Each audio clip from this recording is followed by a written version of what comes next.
Bonjour et bienvenue dans un nouvel épisode de Tomato Talks. Donc je suis Cindy Kawak et aujourd'hui nous plongeons dans un sujet aussi vital que délicat, l'équilibre entre la vie professionnelle et la vie personnelle dans le monde trépidant de la restauration.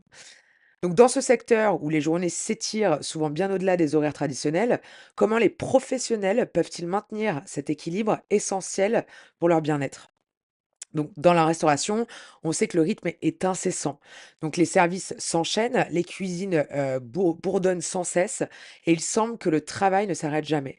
Donc, pour beaucoup, cela se traduit par des journées de 12 heures ou plus, souvent pendant les week-ends, les jours fériés, là où d'autres professionnels se reposent. Mais au-delà des heures, c'est l'intensité du travail qui pèse lourd aussi. Donc chaque service est une performance et chaque repas une mission. Donc la question se pose alors, comment les chefs, les serveurs, les sommeliers et tant d'autres trouvent-ils le temps pour eux-mêmes, pour leur famille ou simplement pour respirer? La vérité, c'est que beaucoup ne le trouvent pas. Donc cette réalité peut mener à un épuisement professionnel, à un stress chronique et à une détérioration, pardon, de la santé mentale et physique.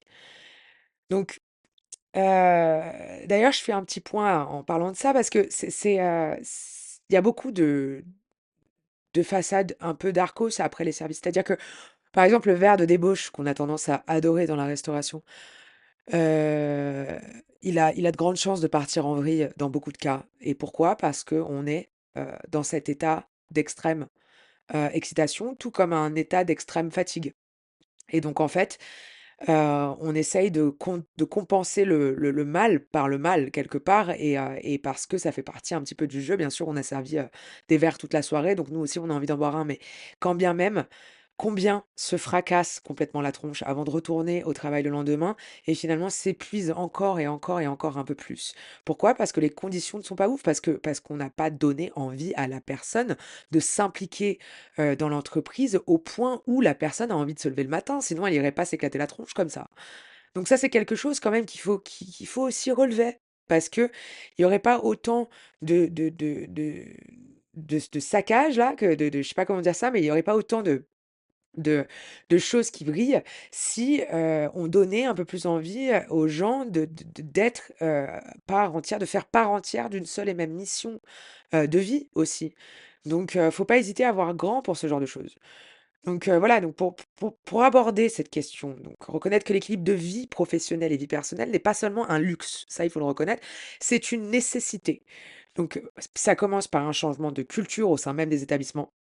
Donc les propriétaires et les gestionnaires doivent prendre conscience de l'importance de cet équilibre pour la santé à long terme de leurs employés et par extension pour la santé de leur entreprise, tout simplement. Donc voici éventuellement quelques stratégies pour un meilleur équilibre.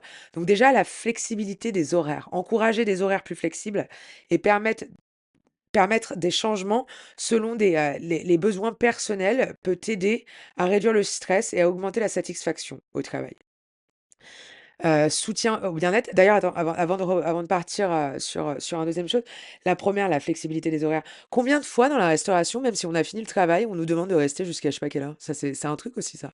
C'est-à-dire que, allez, pour que alors on n'hésite pas à ne pas payer les heures sup, mais en contrepartie, quand l'employé n'a pas fini ses heures, eh ben, il faut qu'il reste jusqu'à la fin. Ça, c'est complètement stupide, hein, mais alors vraiment. Donc, j'encourage tout le monde à arrêter de faire ce genre de conneries, en fait, parce que tant qu'à faire, si vous pouvez, lâcher du lest de temps à autre, eh ben, faites-le. Donc voilà, je repars sur ce que je disais. Donc le soutien au bien-être, donc offrir des programmes de soutien au bien-être comme, je sais pas, des abonnements à la salle de sport, des séances, de thérapie, des coachs, pour le mindset, des ateliers de gestion, sur la gestion du stress. Tout ça, tout ce genre de détails peut contribuer à améliorer la qualité de vie des employés. Valorisation des congés, donc encourager les employés à prendre leurs congés, à déconnecter du travail sans culpabilité, ni crainte, ni représailles, renforce un environnement de travail sain aussi. Communication ouverte, donc établir des lignes de communication ouvertes pour discuter des besoins et des préoccupations liées au travail peut aussi aider à prévenir les malentendus et ajuster, les attentes. Parce que, vous êtes là aussi pour répondre un petit peu aux attentes de vos employés et vous assurer que vous faites les choses en bonne et due forme, en fait. Donc oui, vous avez peut-être probablement et certainement, tout un tas de choses à gérer, à penser, et à tout ça, mais en fait, c'est pas une bonne raison pour ne pas faire correctement les choses quand il s'agit, de s'occuper de son personnel pour que son entreprise soit, florissante, tout simplement.